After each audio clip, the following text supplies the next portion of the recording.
I'm Amy from Doodle Dog Designs, and today I'm going to be talking punch needle. I have this punch needle project that I finished punching last year, but I have never finished it in a way that makes it nice to display. So today I'm going to work on putting a wool backing on it that you will also be able to see from the front, so a little bit of a border all the way around it. So the first thing I'm going to do is try a few different colors of felted wool and see what I like as far as a background for it. So this green, it's a pretty green, but I just feel like that's maybe too much green for the decor in my house. That's a little blah. The cream's not awful. I think the black is too dark. I think it's too busy.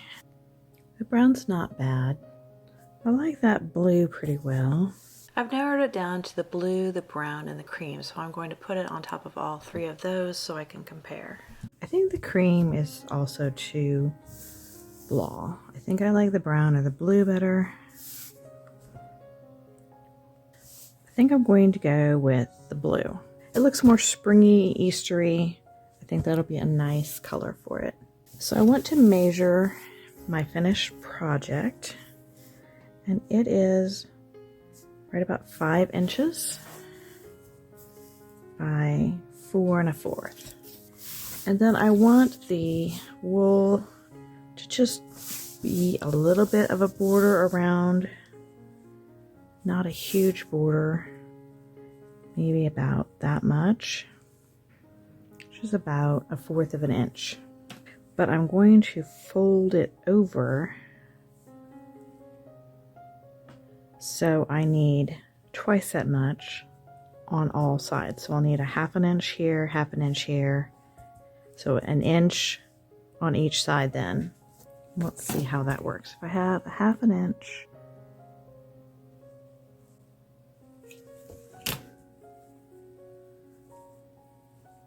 yes, I think that'll be a nice size border. So I'm going to cut this to be 1 inch wider and 1 inch longer, so it will be 5 1/4 by 6. This fabric does have a definite, has some lines to it, some texture to it. I tried it out both ways and I preferred it going horizontal. Now this is a very similar process to this other project that I finished. I have a video showing how to do it, but on that project I left the empty part of the weaver's cloth. I left it out a little bit, and on this project I have folded it completely to the back so you can't see any of it from the front. And then on this other project you can see the stitching along the edges, and this one it will be blind stitching so you won't be able to see it. So I have taken the finished punch needle and I trimmed it to about 1 inch, maybe a little bit more than 1 inch, and then I've pressed the corners down. I folded them down so that it's right at the edge of the punch loops, and then I pressed each of the sides down again so that when you look at it from the front you cannot see any of the empty weaver's cloth. Now I'm at my ironing board and I've got the iron hot, and I'm going to press the edges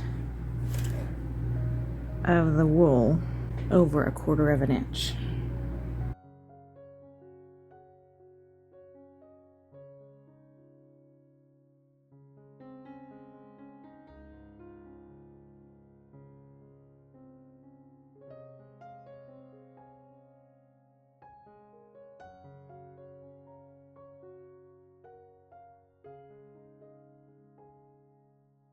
And then I'm going to put my pressing cloth on it and hold that fold over and really give that a good pressing so it will stay in place.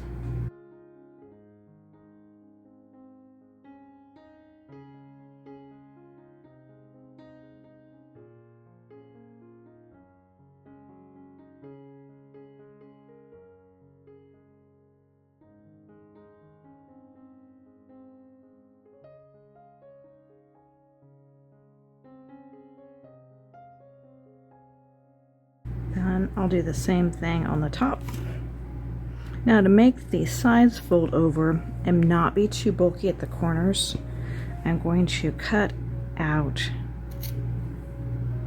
1/4 of an inch square right here in the corner, and then I can fold this edge over also.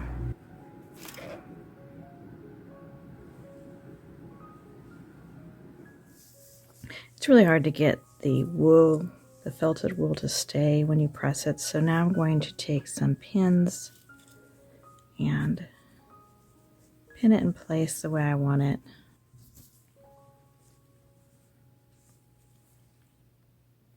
Now that it's pinned, I've got my needle threaded with some thread that matches the backing, and I'm going to bring the knot up under the back side here so it's hidden, and then bring the needle out right on the fold of the weaver's cloth. So what I want to do is catch the edge of the wool that's folded over here and bring the needle to the back.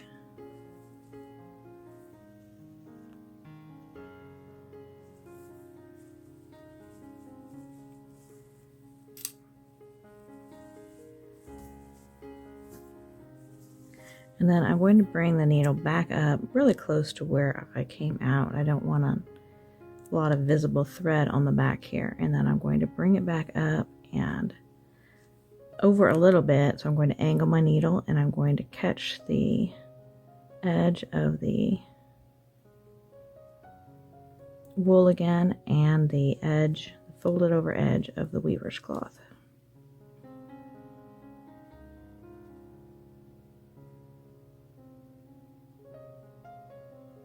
And you can see that that's just a little bit over from where I did my first stitch.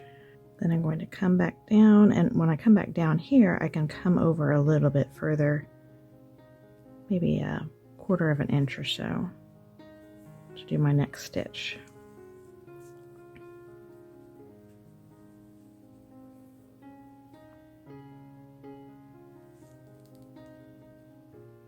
So catching the edge of the wool, catching the edge of the weaver's cloth.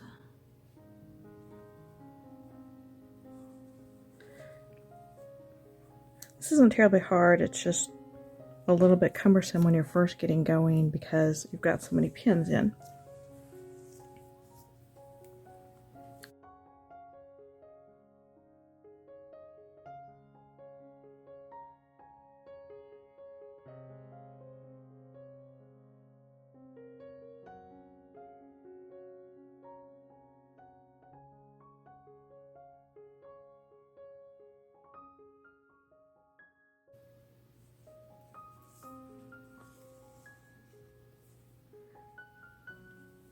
So to stitch down this corner here, I'm just going to do a little bit of a running stitch along this edge here just to hold it down. The tiny stitches, I don't want them to be visible.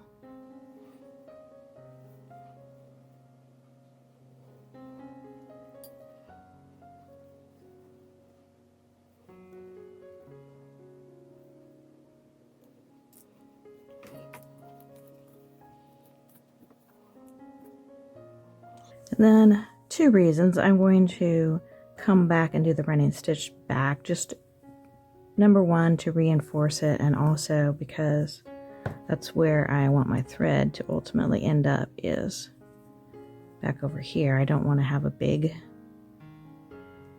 loop of thread going back and forth. So I'll do this one. I'm going to catch the edge.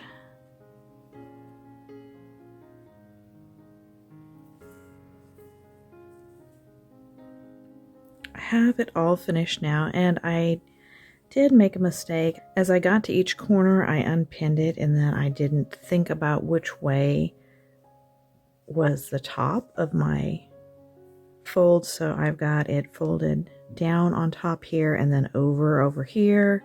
These two sides I did the same, but then this one, this side here, I should have done over on top instead of, I should have done the side over instead of the top over for the top part of it. But I don't think it's really that noticeable, so I'm going to just leave it alone.